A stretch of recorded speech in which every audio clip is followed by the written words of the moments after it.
Over the course of the past couple of years, we've heard this massive argument in regards to gaming, that it's a safe space, that everyone is welcome, that everyone is fine here, everyone is safe when it comes to gaming. And we hear a lot of that coming out of, well, E3. The Electronics Entertainment Expo every single year likes to push that narrative. And of course, they're talking about the gaming space, the gaming community. But what about the convention themselves? Because they're now currently dealing with a major, huge situation where E3 Expo publishes contact info, personal addresses of 2,000 journalists and content creators. They have effectively doxxed 2,000 people that deal with the online space and who never, ever actually want to get doxxed. Like, the worst thing for them is to get doxxed. And that's exactly what happened here today. Now, according to Deadline, the Entertainment Software Association, which runs the massive E3 Gaming Expo, accidentally published a spreadsheet containing contact info on its E3 Expo website. The ESA has removed the file, but the information is still out there and has been posted to various forums.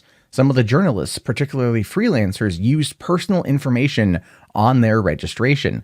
The fear is that they could be exploited by revenge-minded individuals in the volatile gaming sector. And that is a legitimate fear, by the way. That's a legitimate concern. Now, this document was first revealed in a YouTube video by journalist Sophia Narwitz on her personal channel Friday night. Now, Sophia here is a writer for Colin Moriarty's SideQuest. She also wrote for Niche Gamer with a lot of other bylines elsewhere. She is a journalist. She is a games journalist, and one that a lot of people actually respect, unless you are an established games journalist, because, well, Sophia here happens to be a Gamergate supporter, but we're going to talk more about that here in a minute. So this is her video right here. Entertainment Software Association just doxxed over 2,000 journalists and content creators. And we can see that it's getting a lot of views. At the time of this snapshot, it was just under 10,000 with 1.2 thousand likes. People are interested in this information because it has a great impact. In fact, the game developer reached out to her himself because he had privacy concerns about this E3. This is an email exchange from April 2nd, 2019, where he says, "My registration was declined because I didn't use my work email. I changed it, but didn't receive any sort of confirm this is your email, just an email stating my status is declined. Do I need to resubmit my credential documents? I'm hearing they were declined because I blocked out the dollar amounts. What do you do with these credential documents? I noticed you have no privacy policy relating to the documents. Do you keep them?" And that is a valid question. Do you actually end up keeping the privacy documents? The ESA should have this covered.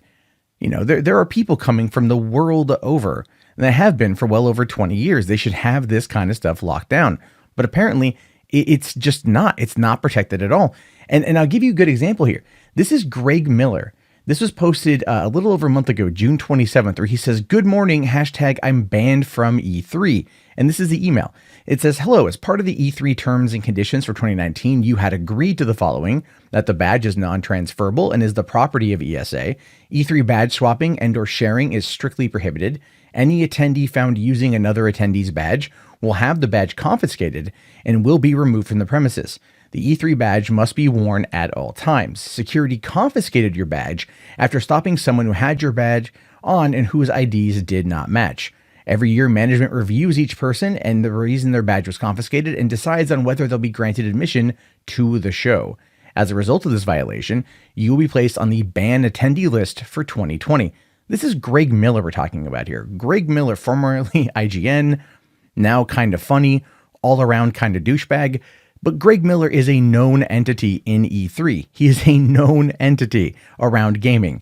You know him if you're in this industry, so there'd be no reason for him to ever badge swap. He would know this. But according to a follow-up tweet here, he says, at GameSpot and Lucy James Games, you might have to send them, the video I was literally in that ended E3 so that they can explain how my badge was confiscated after the show was over. So at the time, Greg was on the floor at E3 when somebody duped his badge and went in. It's generally not that hard to fake your way in.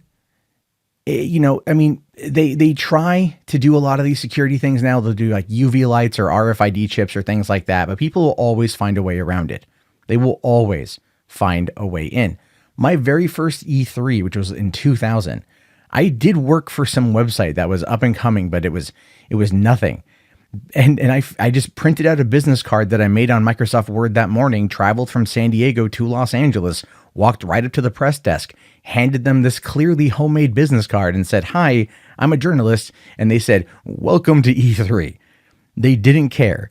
They don't push that much work into it. And only in recent years, under threats of maybe violence, do they actually care. But not everyone is having that bad of a time in regards to this situation. Lazy Game Reviews, who's a great channel here on YouTube, says that he got an email letting him know about the contact information from ESA and that it's utterly useless. Because it is. This is what they say. They said, the Entertainment Software Association was just made aware yesterday of a website vulnerability on the exhibitor portal section of the E3 website. Unfortunately, a vulnerability that was exploited and that list became public. We regret this happened and are sorry. We provide ESA members and exhibitors a media list on a password-protected exhibitor site so they can invite you to E3 press events, connect you with for interviews, and let you know what they're showcasing. For more than 20 years, there has never been an issue. When we found out, we took down the E3 exhibitor portal and ensured the media list was no longer available on the website. Again, we apologize. But as I said, he's not having that bad of a time because this was a follow-up tweet. Shout out to the LGR viewers texting my leaked business number as soon as the leak happened yesterday, though. Really, half of you were very informative and apologetic, and the other half were just, "Hey, I love your vids, keep it up." Most pleasant doxing experience I've had so far. 5 stars, thumbs up emoji. And look, you have to laugh with that kind of stuff, right? You really have to laugh with that kind of stuff because most people in gaming are cool. Most people in gaming are absolutely kind. They're good people. They just like the format. They like the games. They like the community. And that's that. But this was still an exploit. This was still something that should have happened. If there was a media portal with the password protection, why was there no protection? Why was there no protection? They still haven't explained that. They're still doing probably their internal investigation. But now that Sophia has talked about it, now that the news is breaking, of course, Kotaku is going to jump in on the action because they have an article here titled E3 Expo Leaks the Personal Information of Over 2,000 Journalists, written by Maddie Myers. Now, going on down into it, they talk about the situation and they talk about a person they had interviewed in regards to it. And one reporter who asked to remain anonymous told Kotaku that he had been one of the people Narwitz contacted before publishing her YouTube video. That reporter says that Narwitz told him she had first learned of the document's existence because someone had emailed her anonymously to say they had discovered it and downloaded the information. After receiving this email, Narwitz purportedly then confirmed the file's existence herself. The reporter who says Narwitz contacted him told Kotaku he had cautioned her against publicizing any information about the spreadsheet until after it had been removed by the ESA. That reporter then contacted the ESA representative himself.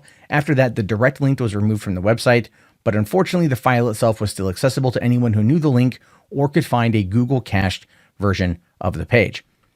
After the page containing the link of the file was removed, Narwitz published her YouTube video about the leaks, seemingly believing that the file was no longer accessible. You have to love that, seemingly believing.